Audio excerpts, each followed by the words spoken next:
Moi, ce que je me suis dit à l'époque, c'était, j'avais besoin d'un framework en fait. J'avais pas envie de le faire tout seul ou de le refaire tout seul. Bonjour et bienvenue dans le podcast My Own Leadership. Je m'appelle Alexis Eve et un mardi sur deux, je vais à la rencontre des managers des startups les plus impressionnantes pour rentrer dans les coulisses de ce qui leur a permis de construire leur leadership.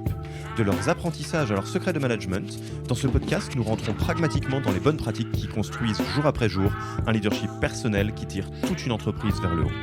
Et en fait, on automatise au maximum la production des images. Et si vous avez envie d'avoir les idées claires sur ce qu'il se passe chez vous du côté du facteur humain, nous avons pensé à vous et avons construit un test qui vous permet de savoir quels sont les enjeux humains qui devraient attirer votre attention, et également ceux sur lesquels vous surperformez déjà. Vous pouvez passer ce test en 10 minutes en allant sur www.yaniro.co/test. Le lien est disponible dans la description de l'épisode. Pour l'heure, je vous laisse avec l'invité d'aujourd'hui et vous souhaite une bonne écoute. Bonjour Julien, comment vas-tu ? Très bien, et toi ? Eh bien écoute, ça va OK, hein, ça va OK distanciel, comme le veut un peu la période. Donc là, on est chacun de notre côté. Pour celles et ceux qui ont un peu suivi la saga du podcast, je suis toujours sur le territoire helvète, hein, en Suisse. Donc je n'ai pas à subir le confinement à l'heure actuelle. Et toi, Julien, tu es où d'ailleurs ? Moi, je suis toujours à Paris, dans le centre de Paris. Ouais, donc un petit peu plus compliqué. Au moment où on enregistre, là, on est courant novembre. Donc, si vous nous écoutez du futur, vous vous rappellerez que c'était un petit peu compliqué. Julien, merci d'avoir accepté notre invitation sur le podcast My Own Leadership de Yaniro. Pour te présenter rapidement, tu es cofondateur et Chief Development Officer d'Ocus. Ocus, qui est une entreprise que je vais te laisser présenter beaucoup mieux que moi, comme le veut la tradition. Ok, donc Ocus, c'est une boîte qu'on a montée il y a 4 ans avec Thibaut Lemonnier, mon associé, cofondateur et CEO. Ce qu'on fait, c'est de l'imagerie at scale, c'est-à-dire qu'on est parti du constat que dans le digital, notamment avec le mobile, on a de plus en plus besoin d'images et on a de plus en plus besoin d'images dans de plus en plus d'endroits dans le monde.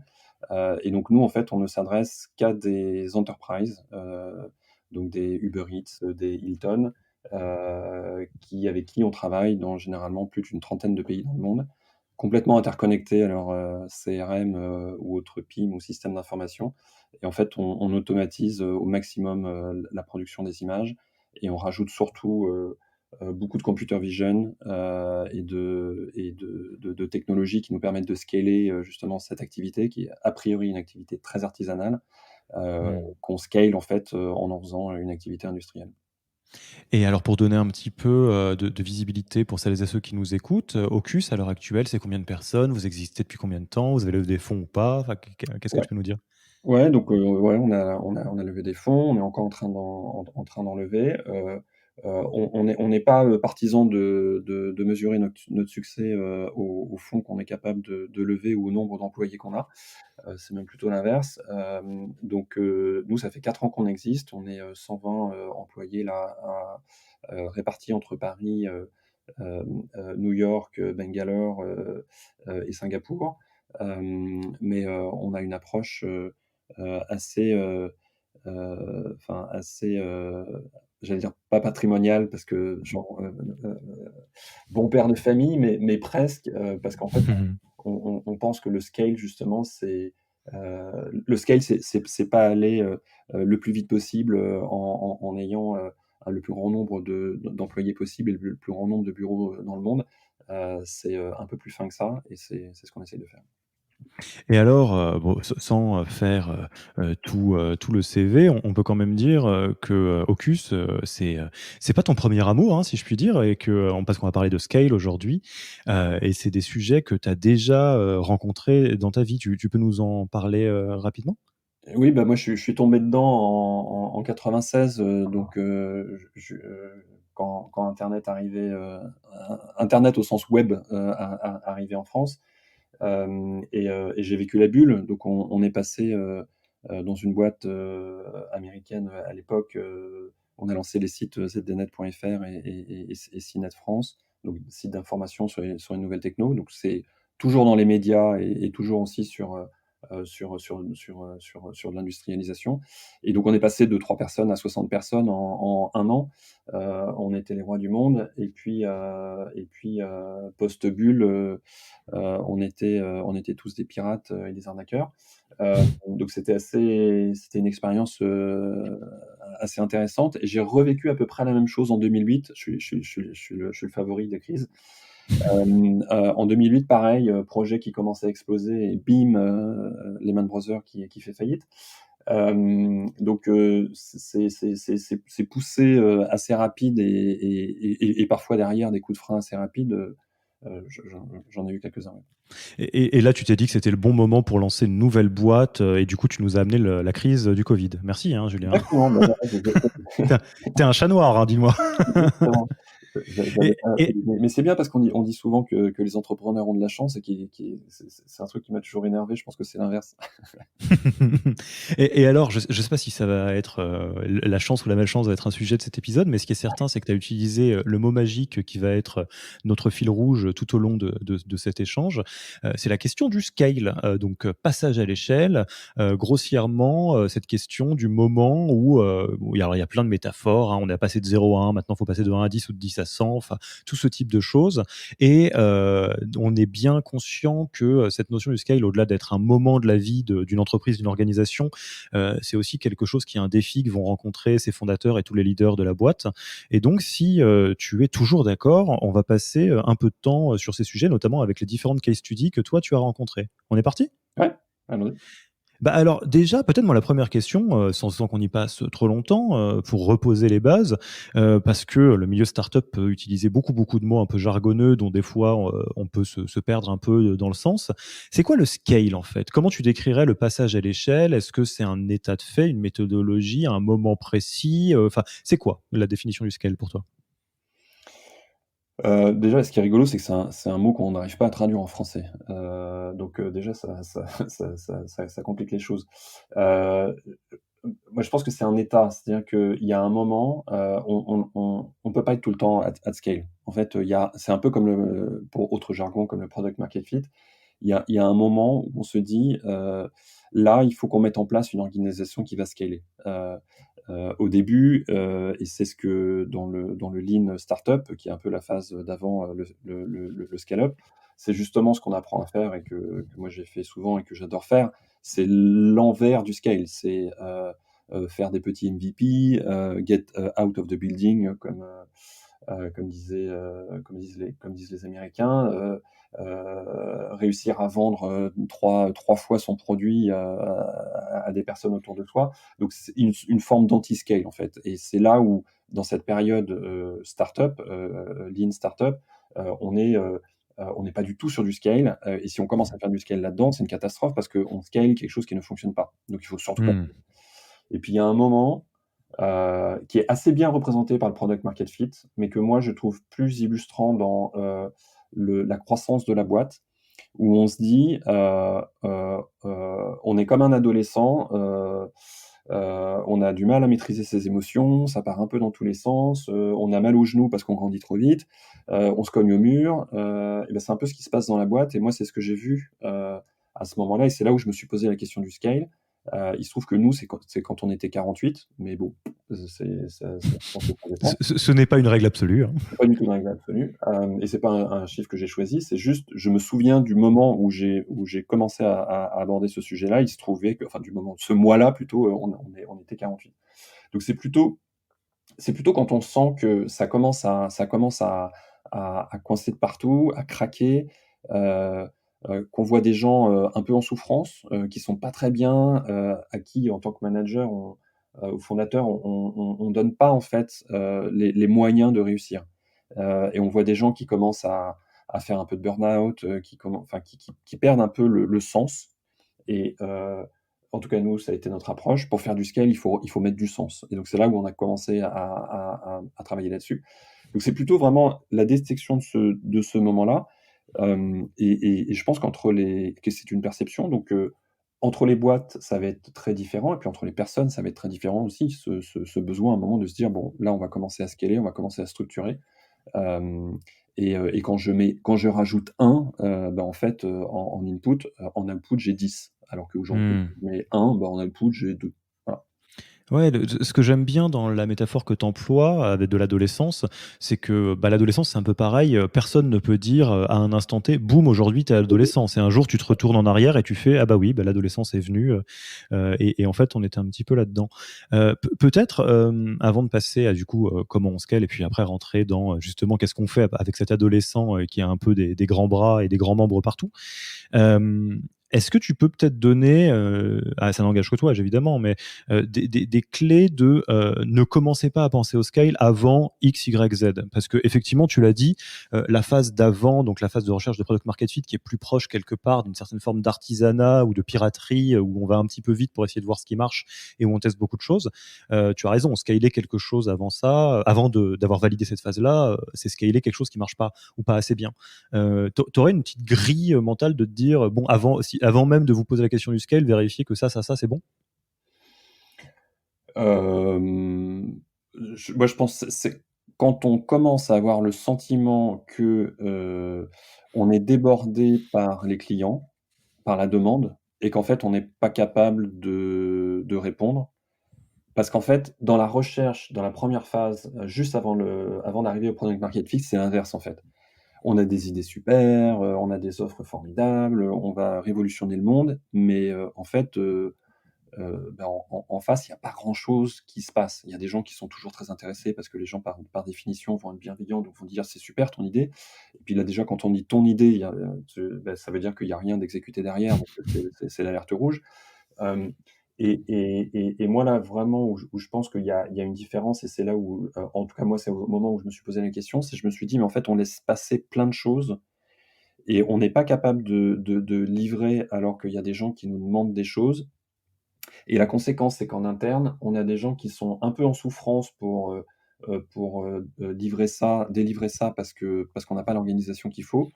Et en fait, il faut qu'on aide ces gens-là. Donc déjà le scale en fait, pour moi, c'est la volonté de faire grandir les gens et les équipes.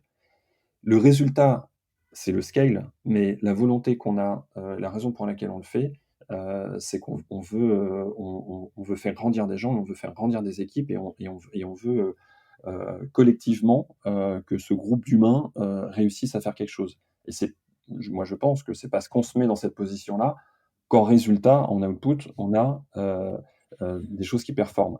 À l'inverse, Mmh. de se dire: «Je vais donner plus d'argent, je vais fouetter, un peu plus vite pour que tout le monde aille plus vite», généralement ça marche pas. Ça peut marcher, pour un petit temps, mais ça marche pas. Donc derrière ça, je pense qu'il y a aussi c'est pas qu'une question technique de je vais faire en sorte que la boîte, aille plus vite. C'est, où est-ce que je pose l'importance, le focus et pour moi le focus il est clairement sur l'humain. Et bah, alors moi, je garde juste une petite, phrase mémotechnique sur, cette notion de quand est-ce qu'il faut scaler. Moi, ce que je comprends, c'est que, enfin, c'est ma manière de le résumer, tu scales quand tu as l'impression que tu as des problèmes de riches qui sont des problèmes quand même. C'est-à-dire que tu as tellement de balles qu'on t'envoie que, elles débordent de partout, mais tant que c'est un petit peu le vide dans ta boîte mail et dans les appels entrants et côté client, c'est que tu es pas encore arrivé. Mais c'est pas grave, ça Ouais, ça va exactement. ça va bien finir par arriver.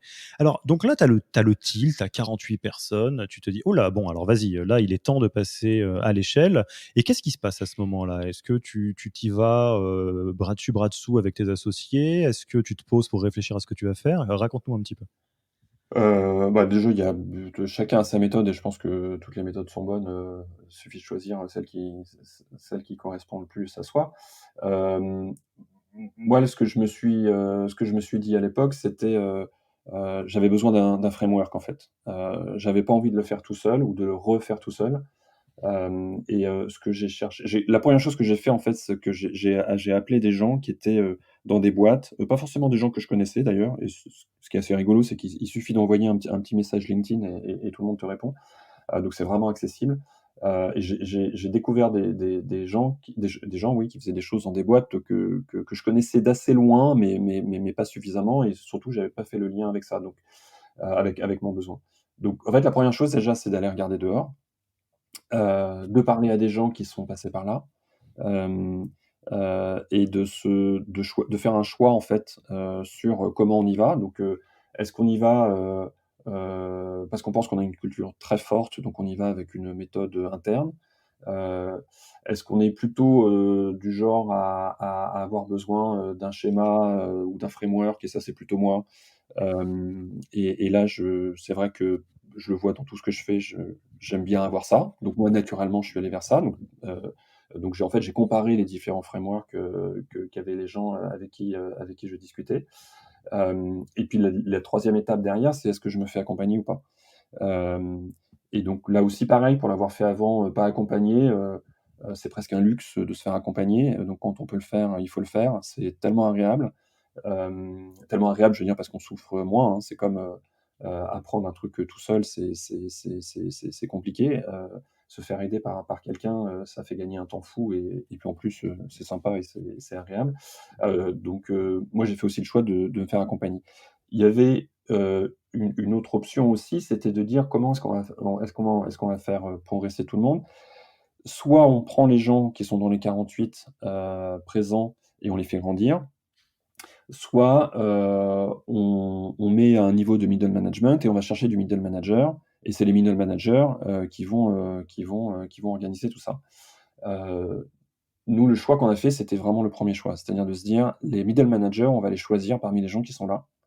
Après évidemment, quand on va grandir, on va avoir, différents niveaux et on s'interdit pas d'aller recruter des gens à l'extérieur et c'est évidemment ce qu'on fait, ce qu'on a fait et ce qu'on fait encore. Mais il y avait un vrai choix aussi qui était de le faire avec les gens en interne. Et si on suit Mmh. ce chemin-là, il faut, s'embarquer soi-même. Donc moi, ça a consisté à embarquer mon associé, qui le jour où je suis venu en lui racontant cette histoire, il m'a regardé d'un œil intéressé en disant: «Tiens, c'est rigolo». On a rencontré quelqu'un pour nous faire accompagner. La première chose que nous a dit cette personne, c'est, «Ce qu'on va faire, c'est déjà qu'on va vous changer vous, dans la manière dont vous faites les choses». Enfin, on va vous aider à changer. On va passer du command and control, même si c'est pas forcément ce qu'on faisait, mais souvent un peu c'est ce qu'on a tendance à faire, au orient and support, donc qui est vraiment une posture assez différente. Et une fois que vous aurez fait ce pas-là, on va, le faire avec, les équipes, le COMEX, et puis après on va étendre donc les équipes proches, le COMEX, et puis après on va étendre aux autres équipes.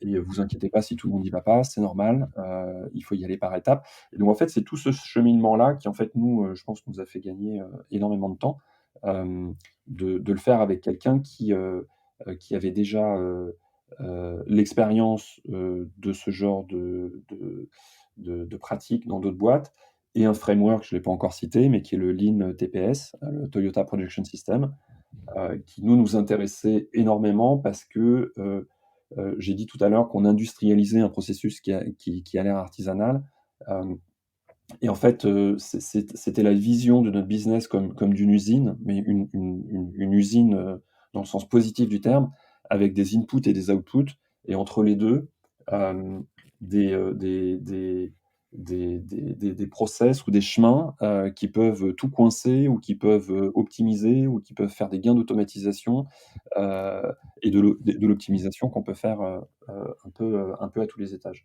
Donc c'est Mmh. pour ça que nous, on en est arrivé à ça au Toyota Production System, qui est TPS, qui est juste un framework, on n'en fait pas une religion, on l'adapte, on a tout adapté, avec des organisations qui sont différentes. Enfin, on prend pas un bouquin pour suivre la méthode, quoi. Et alors, moi, je vais jouer un peu le rôle de remettre les jalons pour qu'on puisse suivre et bien se refaire la checklist. Donc là, moi, ce que j'ai noté, tu me dis si j'ai oublié une partie importante. C'est que déjà, une fois que toi, tu as le tilt en te disant Gloops, je reconnais l'adolescence, j'ai déjà eu un adolescent et ça, c'est mon deuxième. Donc, je sais que ça commence à frotter et à gêner aux entournures.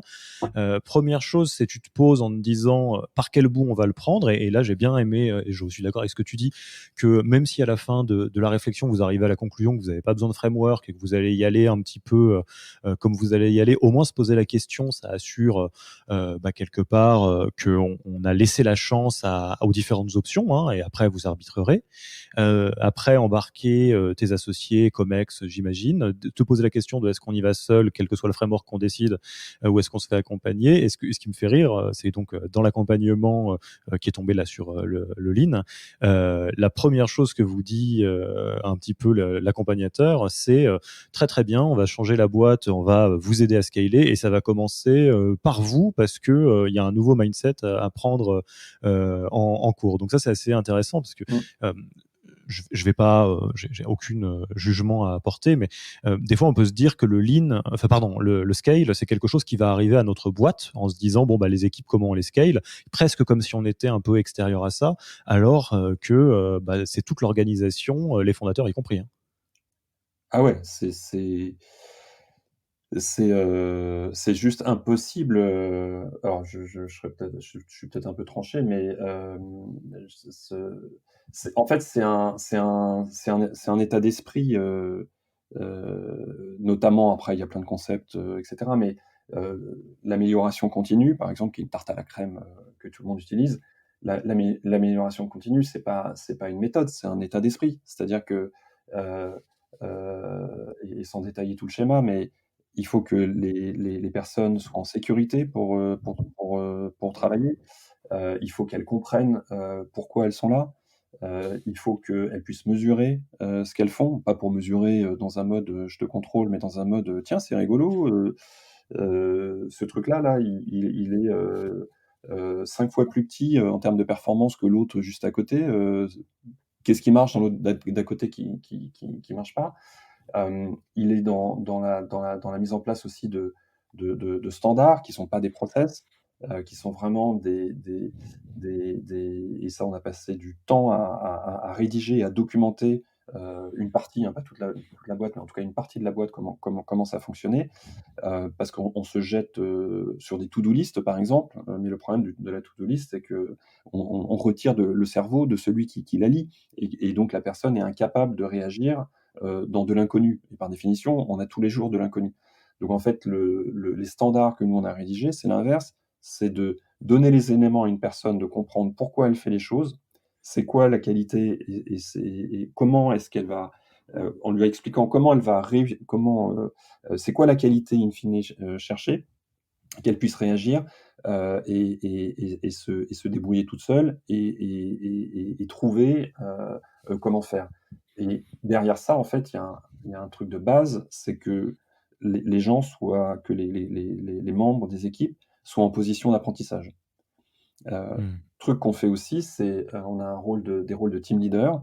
Le team leader, c'est pas un manager, c'est un grand frère, on va dire. C'est quelqu'un qui passe 50 de son temps, à, aider les autres. Heu et le fait de mettre, un poste de team leader, et de mettre les personnes en position d'apprentissage, ça change tout, en fait. Parce qu'on va voir les personnes et on leur dit: «L'humain est fait de telle manière que si on est en zone de stress, on peut pas apprendre. Donc en fait, ce qu'on va faire, c'est qu'on va vous retirer du stress, et là, vous allez apprendre, et là, il va y avoir un résultat». C'est l'envers du command and control. D'habitude, Mmh. si ça va pas assez vite, je m'assieds à côté de quelqu'un, je lui dis: «Tu peux aller plus vite là?» Il essaye d'aller plus vite, il va plus vite, il va plus vite, au bout d'un moment, il se rame, et de toute façon, il gagne 10 ou 20 de vitesse ou de vélocité au maximum. Heu Alors que l'approche là, c'est de dire, c'est les fameux 20 de temps de Google, chez Amazon, ils font ça aussi, mais c'est de dire, en fait, on va créer des moments et des routines, pour apprendre. Et donc en fait, ce que vous allez faire, il y a un moment, c'est que vous allez arrêter de travailler et vous allez apprendre à changer, nos standards, et à changer la manière, dont on fait les choses. Et c'est vachement plus Mmh. fatigant, hein. C'est beaucoup plus simple de faire un truc de manière, voilà. Et De brûler les gens comme on brûle des bûches dans le feu, ouais, je comprends ouais, bien, mais exactement. malheureusement, c'est moins sustainable, et puis c'est peut-être pas pour ça que la plupart des entrepreneurs ont construit une boîte. Euh, J'aimerais un peu, si ça te va, essayer de prendre les choses, comment dire, dans l'ordre, même s'il n'y a pas vraiment d'ordre. Et le scale, c'est un process, un état d'esprit aussi. Enfin, en tout cas, l'amélioration continue, c'est un état d'esprit, comme tu le disais. Là, donc vous, on a bien compris que vous avez choisi le Canva, le framework du Lean, et que ça aurait pu être autre chose. Mais peut-être si tu arrives à t'extraire du Lean et à repenser au passage à l'échelle, donc au scale d'une manière générale, Mm. une fois que vous avez décidé l'approche, etc., selon toi, c'est finalement, de ta position de fondateur, de cofondateur, comment on scale? C'est quoi comment dire, les aspects sur lesquels il faut être particulièrement attentif, ou des grands principes généraux qui, à ton avis, transcendent le lean? Bah, c'est premièrement le recrutement, deuxièmement le recrutement et troisièmement le recrutement parce que en fait, c'est à partir du principe où on part qu'on a des gens qu'on va faire grandir, hein, évidemment. C'est pas changer la boîte, tous les 6 mois. Ce qui arrive dans pas mal de boîtes, en fait, hein. Il y a des turnovers qui sont parfois assez impressionnants. Donc c'est, faire grandir les équipes qui sont là, mais ça, j'en ai déjà parlé. Après, le vrai enjeu, c'est, aller chercher des gens à l'extérieur, qui sont des rockstars, heu et quand on a mis ça en place, on est obligé de rajouter un critère qui est très important, c'est le fit, culturel. Parce que parce que moi, je conçois tout à fait qu'on soit pas d'accord avec cette approche. Je conçois tout à fait qu'on se dise que ce framework-là, il y en a d'autres qui sont mieux. En fait, c'est comme les goûts, hein, ça se choisit pas. Hem, Maintenant, il y a dans le recrutement et quand on fait grandir les équipes, il y a clairement, un enjeu qui est de la même manière que, bah, quand on a commencé, on nous a dit: «On va commencer par vous». Bah, ça veut dire qu'en fait, chaque personne qui rentre, il faut que non pas qu'elle soit, totalement compatible avec ce modèle-là, mais qu'elle soit ouverte, en tout cas, à ça et c'est, dans le enfin quand je dis cette, méthode, je parle du scale, hein, je parle pas du lean. Parce que le scale, je pense que c'est une méthode en elle-même. Il y a des boîtes qui veulent pas scaler. Nous, on connaît des boîtes qui veulent pas scaler, et c'est très bien. Mais, ce cette exigence permanente de toujours plus vite, toujours plus haut, avec toujours moins, parce que c'est ça finalement le scale, Mmh. ça frustre énormément de personnes.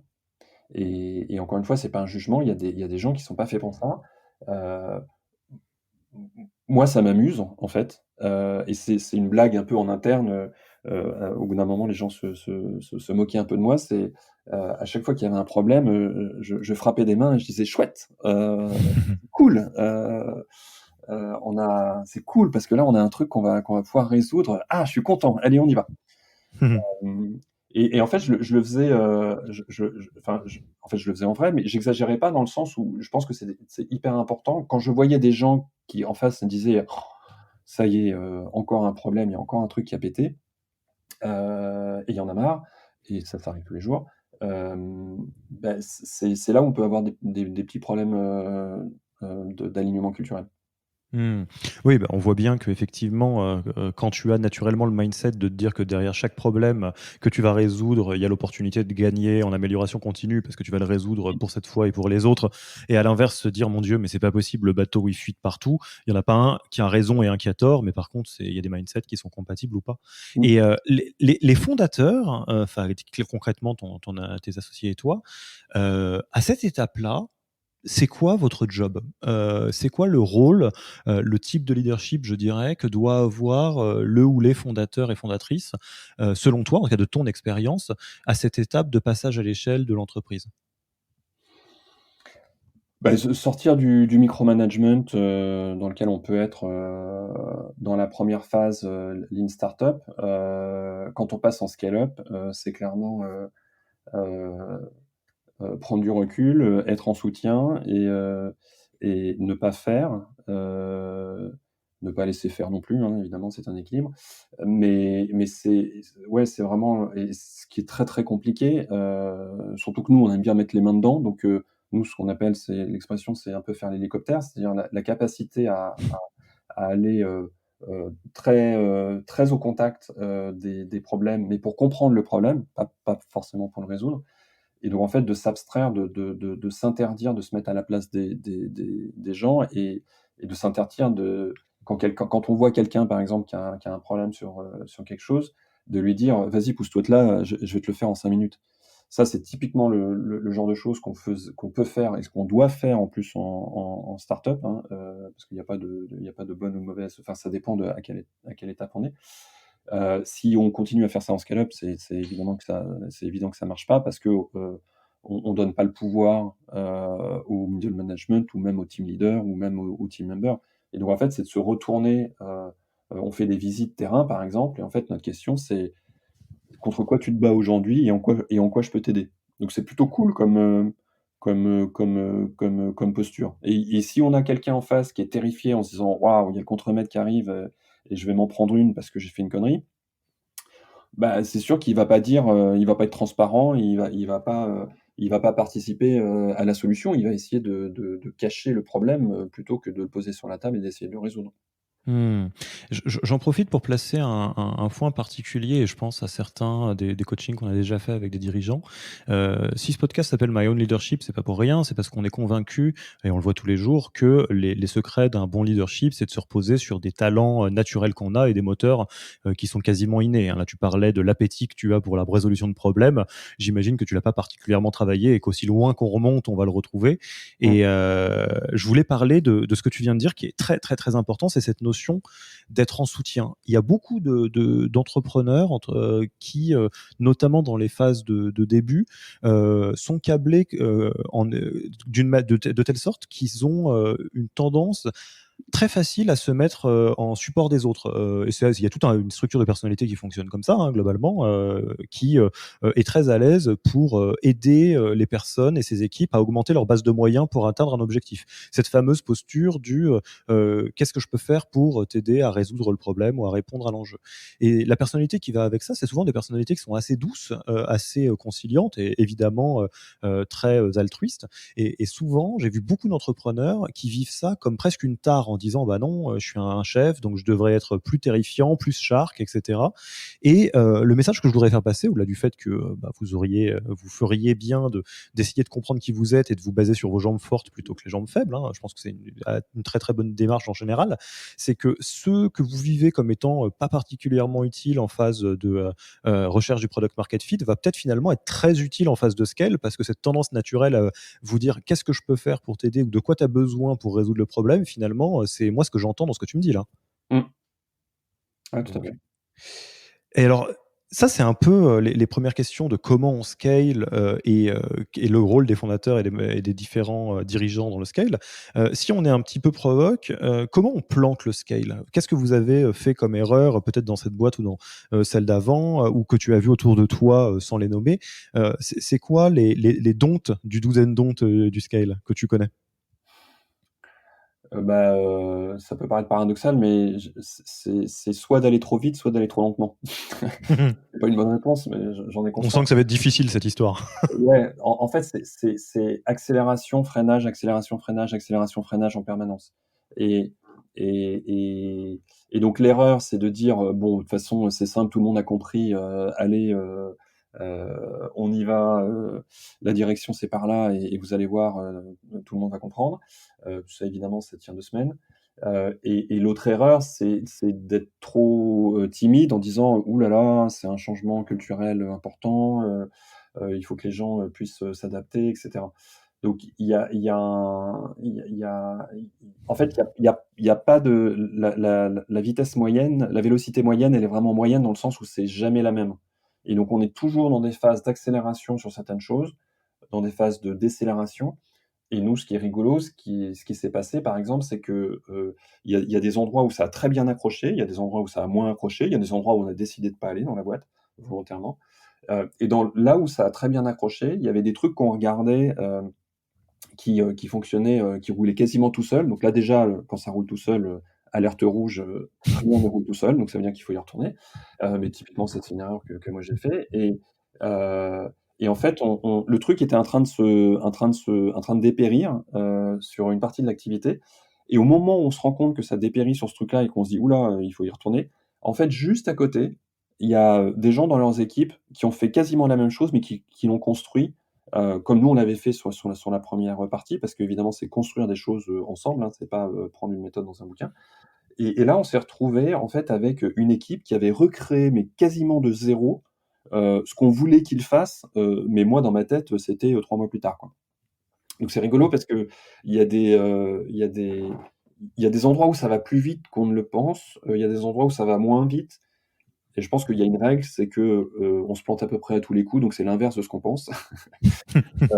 À garder en tête. Ouais, voilà, non, mais en tout cas, la conséquence de ça, c'est de se dire, c'est un truc à surveiller en permanence. Surveiller dans le bon sens du terme, je veux dire, veiller plutôt, justement avec de la Mmh. bienveillance, donc veiller.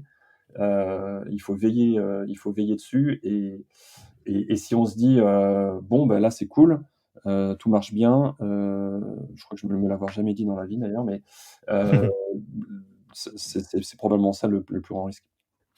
Ouais, et puis alors j'adorerais te poser la question de comment tu, repères qu'il faut accélérer ou ralentir, mais, tu l'as dit toi-même, je pense qu'il y a pas de formule magique et que déjà quand on est en veille, de cette vitesse, c'est déjà le mieux qu'on puisse faire. Et puis il y a un autre élément que tu as précisé, que j'aimerais souligner pour, celles et ceux qui nous écoutent, qui sont, en ce moment en train de se débattre, avec le scale, c'est cette notion que, l'entreprise va pas aller uniformément à la même vitesse, et que, à un instant T, il y a toujours, un espèce d'assemblage où il y a des équipes qui sont hyper lean pour peu que vous ayez pris l'approche lean, ou en tout cas qui sont hyper embarquées, des personnes qui vont être beaucoup moins convaincues.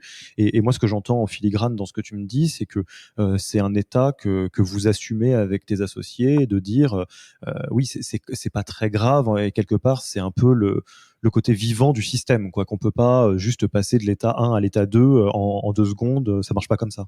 Ouais. Ouais. Et alors, peut-être, pour, une petite question avant de terminer cet échange, même si on pourrait continuer, alors là, j'en suis sûr, pendant encore un bon moment. Heu, Là, si tu repenses à tes précédentes, expériences, avec un petit peu plus de bagages maintenant, qu'est-ce que tu aurais fait différemment, ou qu'est-ce que tu aurais dit au Julien, du passé, qui, se prend la déflagration, du scale en pleine tête, sachant que c'est peut-être quelque chose qui pourra aider, celles et ceux qui sont en train de le vivre? Je suis pas su enfin, mis à part ce qu'on vient de dire, c'est plutôt un sujet d'attention, enfin ce que je pourrais dire, il y a pas réellement de réponse, mais c'est l'attention permanente, qui, qui peut aider. Enfin, il y a pas de ça dépend tellement de la boîte, ça dépend tellement des gens qui sont dans la boîte, heu et donc c'est l'attention en interne et c'est, peut-être, discuter plus souvent avec les gens en externe parce que ça on a moi j'essaye de le faire, mais je le fais pas assez. Et je pense qu'on a tendance à sous-estimer cette partie-là. On a tendance à se recroqueviller sur soi-même, alors qu'en fait il faudrait essayer de passer, du Mmh. temps, heu, à partager avec les autres, heu, discuter, enfin c'est pas forcément, ça peut être des discussions complètement ouvertes, mais moi je sais qu'à chaque fois que je discute, avec quelqu'un qui est à peu près passé par là ou qui est, à cette étape, heu ça fait tilt. Dans la discussion, il y a des petits trucs qui font tilt et je suis incapable de prévoir lesquels, avant d'avoir la discussion et moi, ce que je trouve le plus efficace, hem, c'est peut-être contre-intuitif, mais c'est de lancer une discussion, presque sans ordre du jour. Parce qu'en fait, c'est un peu côté sérendipité, en fait, partager, là où on en est, là où c'est chaud, là où ça va plutôt, là où enfin, ce genre de choses. Et c'est en fait, c'est en partageant ça qu'on apprend, je trouve, énormément de choses. Tout à fait. Et ben, moi, je traduis de manière absolument sauvage ce que tu viens de dire quand tu me dis que finalement, ce qui t'aurait intéressé, c'est d'entendre un petit peu tout ce que tu viens de dire là, les différents éléments, et de trouver une fenêtre vers l'extérieur. Je ne peux que recommander ça, et du coup, bah, d'écouter l'épisode qu'on est en train de faire là, parce que c'est un bon raccourci vers des discussions vers l'extérieur, d'autant plus que la plupart des intervenants qui passent par ce podcast sont souvent ravis d'engager la discussion pour aller plus loin. Donc, bah, très cool. Écoute, Julien, je te propose qu'on passe tranquillement à la fin de l'interview. C'est quoi le livre, podcast, blog, enfin contenu en général que tu recommanderais à des personnes, qui souhaiteraient, peut-être s'intéresser au scale, au lean ou à d'autres sujets de leadership? Alors c'est le dernier bouquin que je viens de lire là, qui est un peu perché, mais qui est pas mal du tout. C'est les 15 Commitments of Conscious Leadership. Ça parle de nous, en fait, et ça parle de où on se positionne et les 15 Commitments, en fait, c'est 15 engagements qu'on fait et qu'on se fait dans l'équipe, pour, pour que ça fonctionne, et que justement on arrive à construire quelque chose ensemble. Donc, il est pas récent, hein, je crois qu'il doit avoir une petite dizaine d'années, mais celui-là je le trouve, pas mal. Et puis il y a un blog aussi, NFX, qui parle beaucoup de scale, beaucoup aussi de data, d'analyse, de research, de tous les biais cognitifs qu'on peut se mettre dans la tête parce qu'on est des humains. Enfin, on se les met pas dans la tête, ils sont dans notre tête. Ils sont déjà là. Voilà, ils sont très présents. Et donc ouais, la newsletter NFX, j'aime bien aussi, ouais. OK, on mettra, les liens de tout ça dans la description de l'épisode et enfin, tu l'as compris, on est plus que d'accord avec cette notion de se nourrir de l'extérieur, du partage entre pairs et de la sérendipité sans avoir un agenda particulier. Alors, sans avoir justement, d'idées préconçues, c'est qui est la personne que tu aimerais, inviter, dans ce podcast, pour prendre le relais de ton micro pour un prochain épisode? Sous-entendu, c'est qui le ou la leader, de start-up qui t'impressionne le plus ou qui te fait le plus rêver? Et quelle question t'aimerais que je lui pose, hein, tant qu'à faire? Bon. Alors, c'est pas forcément très original parce que c'est quelqu'un d'un peu connu, mais en fait, c'est quelqu'un que j'ai connu en 99 ou même, je crois, 98. Hem, donc au tout début d'internet sur un partenariat qu'on avait fait ensemble, qui est Pierre Kosciusko-Morizet et que je vois de temps en temps et je suis admiratif surtout de ce qu'il a fait bien sûr, mais surtout de sa posture et de sa manière d'être et récemment là où il commence à faire des choses qui l'intéressent encore plus et j'aime bien les cas qui durent, donc de 99 à aujourd'hui, là où Pierre est impressionnant, c'est dans ce qu'il a fait au début, en 99. Et en fait, cette régularité et cohérence, dans toutes les expériences, suivantes qu'il a eues. Et alors avec tout, les belles aventures qu'ont vécues, Pierre et tous les sujets sur lesquels, il a pu rentrer en profondeur, c'est quoi la question que tu aimerais que je lui pose de ta part, tant qu'à faire? Difficile, hein, comme, de te poser sur une seule question ou un sujet sur lequel tu aimerais vraiment bien l'entendre. Heu, ouais, c'est peut-être anecdotique, mais je trouve qu'il l'a aussi, enfin, c'est comment il a traversé la bulle?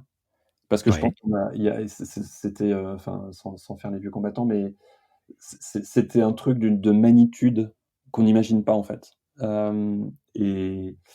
Et j'aime bien parler, je crois d'ailleurs qu'on en avait déjà parlé avec lui, mais c'est vrai que c'est un moment sur lequel j'aime bien revenir parce que ça en dit beaucoup, en fait, de comment est-ce qu'on va s'en sortir quand on a pris une très, très, très grosse tempête, mais qui était une tempête, interne. On était juste des arnaqueurs. Comment est-ce qu'on a vécu cette tempête-là? Ça aide à vivre plus facilement les petites tempêtes qu'on aura. OK. Eh ben, écoute, si, Pierre a la volonté et le temps de passer par le podcast, je lui partagerai, cette question, de ta part, bien volontiers. Écoute Julien, je te remercie, beaucoup pour ton temps. Je suis très content qu'on puisse, partager cette bel échange, sur, le scale. Et puis, il me reste qu'à te dire, à très vite, à bientôt et puis, qui sait, à reprendre des nouvelles d'ici quelques temps pour voir, quand l'équipe aura encore doublé ou triplé. OK, super. Et ben, merci à toi, en tout cas. À la prochaine. Merci, au revoir. Merci d'avoir écouté cet épisode. S'il vous a plu et que vous ne voulez rater aucun nouvel épisode, abonnez-vous à la newsletter en allant sur le site www.yaniro.co. Et à dans 2 semaines pour le prochain épisode.